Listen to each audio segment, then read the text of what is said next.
Hi everybody, Jo here. Lovely to have your company again. Thank you for joining me. Put the kettle on, grab your brew. It's time for us to have some crafty time together. And what I thought we'd do today is create something similar to this design. Two reasons really. One, it's coming up here in the UK to Father's Day. So I thought this is a nice card that could be used for a masculine type card, because often we do a lot of florals, so it's nice to do a masculine type design. And I've purposely left an area here, and I'm actually going to put, I've got some lovely little tiles with letters on, and I'm going to put Dad there. So that's one reason.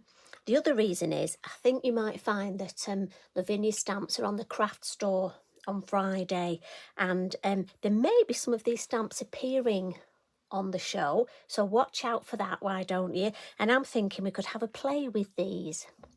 So let's get started. Now what I'm using today is I'm going to use the watercolour card from Lavinia. Now I've got to be honest, if you haven't tried the watercolour card, I find it absolutely brilliant. It's such a lovely, obviously it takes water well, but it's smooth so we can stamp on it. And that's very important, especially if you're starting out. Now, I'm going to come at this a different way. Now, quite often when we're crafting, we make the background first, don't we? And then we do our stamping. Now, for me, I'm going to come this a different way, and it's just a little way I've got used to because of doing a lot of workshops and teaching. This is just the way, for me, that I teach this technique. I'm not saying it's right at all and the others are wrong. It's just a different approach. So, and the reason I'm going to do this, I'm going to do my stamping first. So I'll start stamping while I carry on talking. You know what I'm like. So the first stamp I'm going to use is this one here, the tree branch. Now remember, obviously your acetate, especially with it being printed, is so useful for when you're looking at your placings. I mean, don't forget this tree branch look makes a lovely tree if you stamp it like that. Now again, for stamping, me being me, I have an old craft magazine and some copy of paper. I just find it really helps me when I'm doing my stamping. Just because, to be honest, I've always struggled with stamping. I blame it on my size. I blame it because I'm little. So I'm using the black VersaFine Clair, the Nocturne. Nice light tapping. Now again, me being me, I always catch the edges. So I'm just going to wipe that off. You know, we all have these little quirks, and I think as long as you're happy with what you do in the end result, you know, we all have different ways. It's like baking, isn't it? Lots of people have different ways of following different recipes. So I'm going to stamp first. And now this is beautiful for sitting, the owls and various birds on. We're not going to sit our owl on it today, but it is such a versatile. I love the fact that it's bare, almost the naked branch, because then we can add to it. And when you think we've got some fantastic pound stamps that we can add.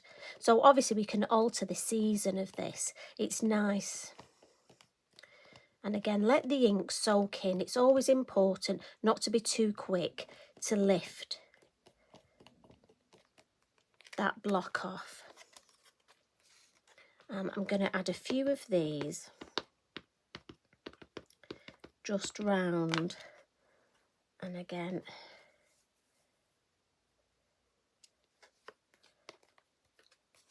so we'll have another one coming from the top here. And I'm just going to build up my scene in this corner.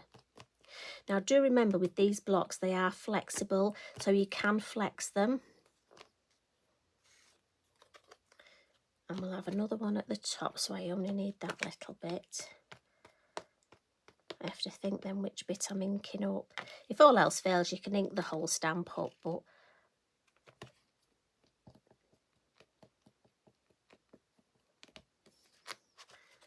and then let's think, do we want just a little here? Have we got, oh yeah, we can do that bit. So again, just ink up. So how are you keeping? I hope you're doing okay. I hope you're keeping well. various parts of the world were sort of coming out of lockdown, and then other parts are going back in, aren't they? I believe in Australia you've gone back, certain parts have gone back in for 7 days. It is difficult, but I think that's where crafting can just keep us all going and really help. So I'm happy with that. So that's my basis of the of my branch. So I'm going to put my branch to one side, and I'm actually going to do my my owl next. Now this one is, I think it's Malin. As you know, I'm not very good at pronouncing, so I'm really sorry, Tracy, if I've not got the pronunciation, but it's actually spelt Malin. I'll pretend it's a Welsh name, and then I've got a bit of an excuse if I haven't pronounced it properly. And again, nice light tapping.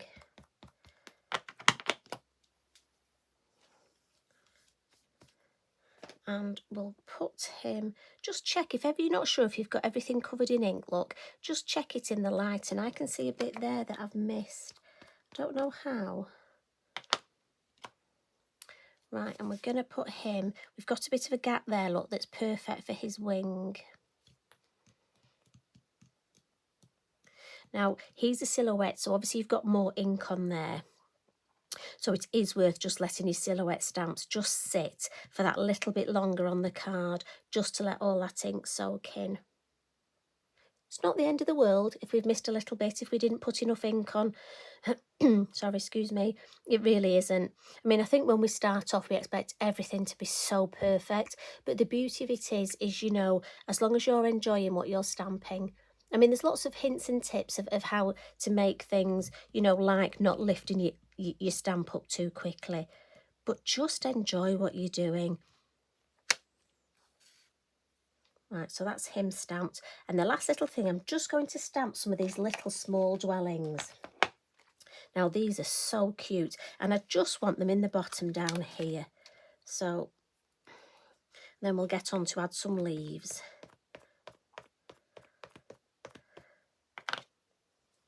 So we'll just add that one there. Right, I've got another little block somewhere. So I could put the little one on. Or would help if I put it on straight, wouldn't it? Come on, girl, concentrate. Don't know about you, but sometimes that's the thing. I almost try and do things in a rush. And that's when often I don't put enough ink on, and then it doesn't stamp correctly. And I think, oh, why did I rush? Now with the houses, I just want to alter the height. And we just want a nice odd number, so I don't want it to look too... I think actually I'll put one, yes, a taller one there coming off the page. I could have put one this side, but I'm going to blend round the edge. That'll probably go into the blending. I like that sort of line there. Now we don't want to overcook it. We don't want any pizzas, do we? Now, although that's an even number, that'll probably go with my blending, so you're probably going to see those, so I'm going to leave that there. And on now to adding some. Now I'm going to use mini leaf 1, but I'm sure you've got, there's so many different leaves. And what I'm going to do is I do like when I'm doing florals or leaves to use 2 different colours, and I just think it adds, if I bring the finished card in, it just adds to the whole sort of feel of the design. So I'm going to start with, and I've got Monarch. And what's the beauty of this, look, you can actually put, so I'm thinking, what I will do first actually is just turn it over, give it a bit of a blot, just so that I don't put my arm across and get ink on my arm and then, but if we look, we can actually put it like the leaves are growing out of these bare branches here. And we're just going to build up.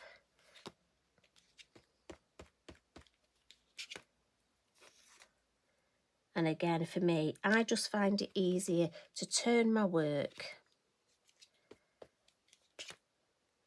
and just might have one coming down there. Now often, you know, crafters will ask, how do you know how many leaves to add? Basically, you want it to look a nice design, but don't overcook it. I love using the phrase pizzas. You know, we don't want any pizzas where it's really heavy with leaves and you can't see. I nearly said you can't see the wood for the trees. You want it to be a nice design as well, nicely flowing. So we want quite a few leaves, but not over the top. And also I need to be mindful, I'm going to add some in black. So just check my spacing. So I've got nice, could do with something there, couldn't I? And often just turn it. So obviously I've got a space there. It's looking a bit sparse, so we're all right yet. We can keep cooking it. So if we add that one there.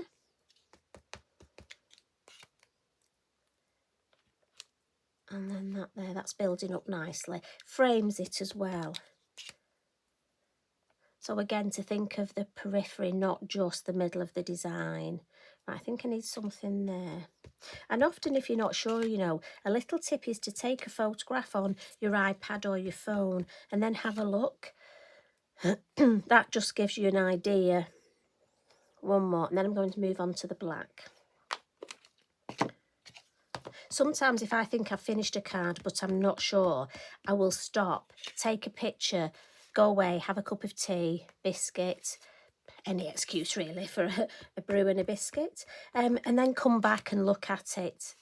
And it's quite good, you almost come back with new eyes and it just gives you a better idea.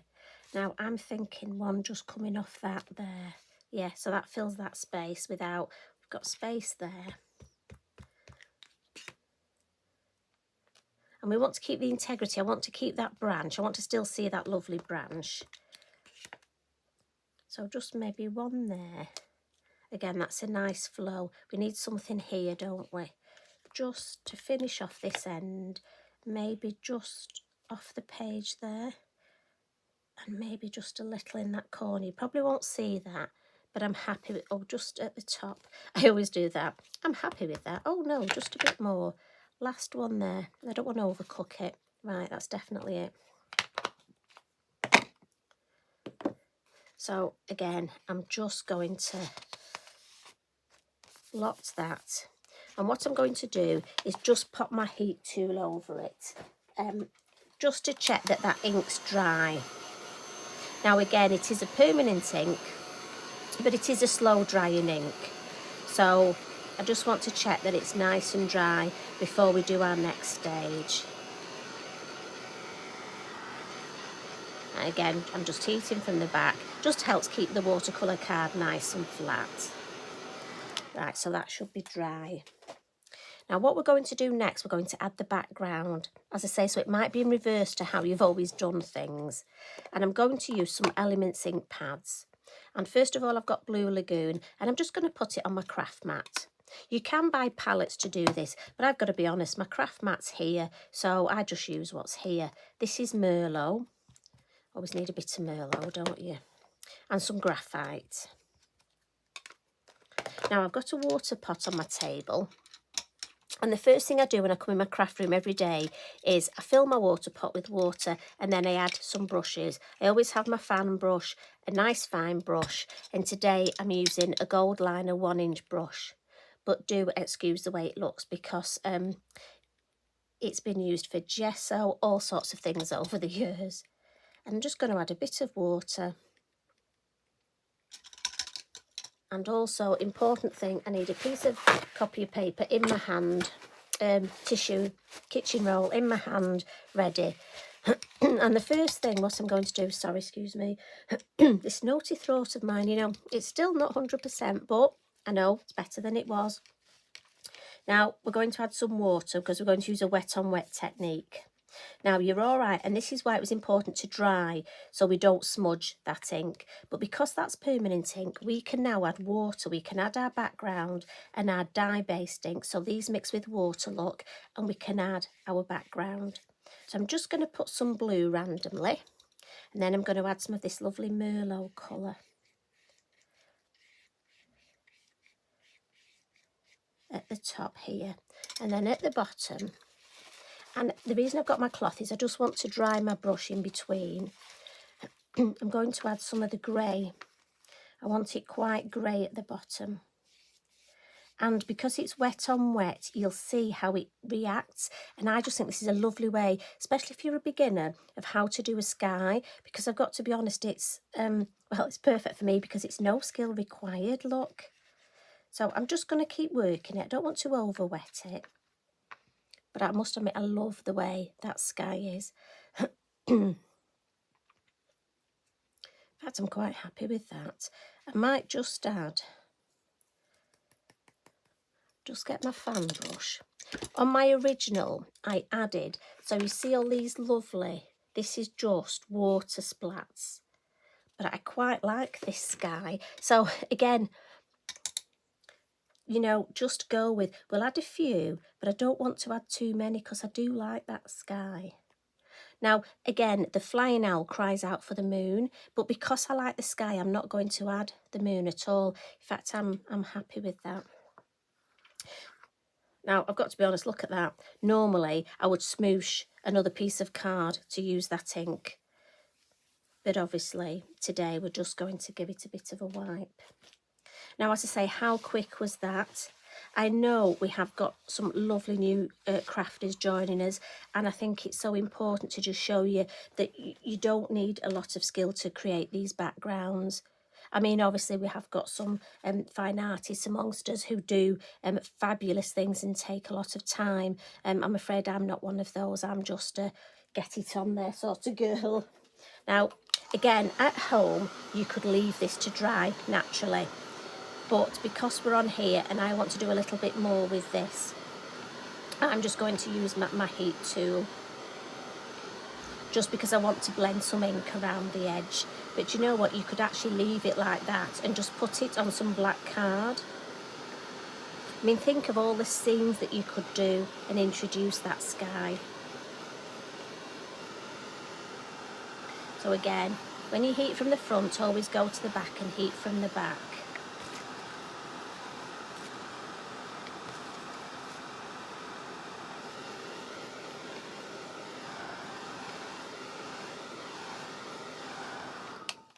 There we go.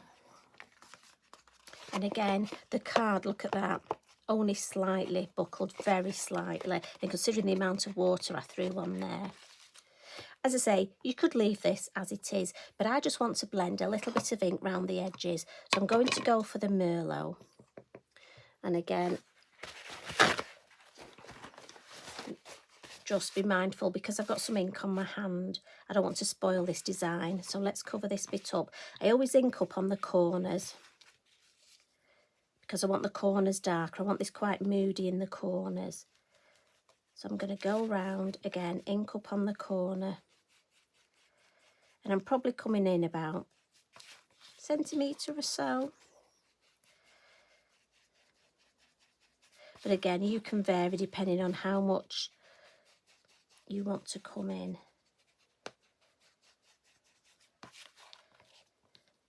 And then just for a little bit of extra, I'm going to come in with the graphite. So I'm just going to wipe up, use my Inky Binky, and then come in with the graphite. And I'm not going to come in as far. I love to use two colours. I just find it blends around that edge. It probably won't show up as much on screen, but believe you me, when you actually see the finished design in the flesh, just adding this graphite to the edge. So I'm not inking up as far. I'm probably doing this, say, 1/2 centimetre, so half as far. But for me, it just helps to, can you see that? Just gives that lovely moodiness. Now what I'm going to do, actually, I'm just going to add a little bit more graphite just here because I want it to be quite moody, sort of.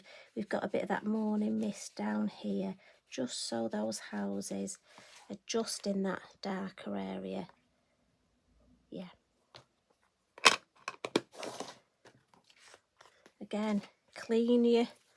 I'm afraid I am one of these. I just think the cleaner you keep your area, the less chance you've got of putting marks on your design. So,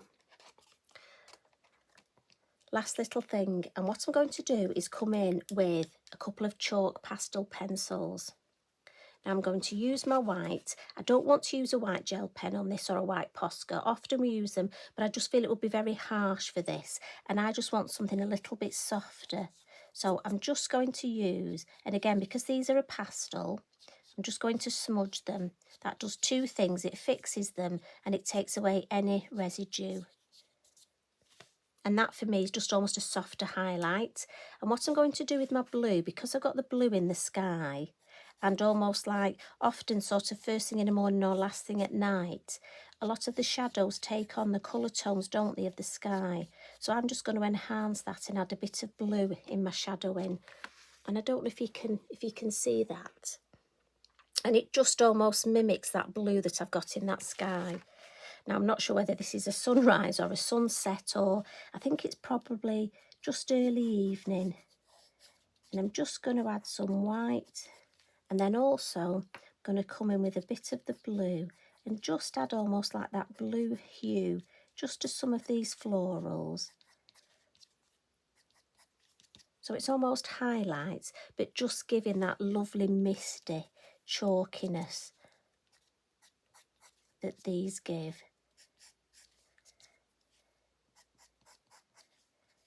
So it's not obviously white. And then just a little bit of the blue, just to see. I don't want to overdo it, but often these are the little details that they don't shout out at you when you first see the design, but when you look closely into it, and that's what you want people to do when you send your cards. You want the recipient to look closely into it and go, oh, how did you do that? Now on the houses again, look, we'd just have a little bit, we'd just catch these roofs, wouldn't we, and just the chimney. So again, let's come in with just a hint of the blue and smudge it. And then I just want to add just here at the bottom, just so I've got that hint of that there's something there. It could be a road, a field, just that hint.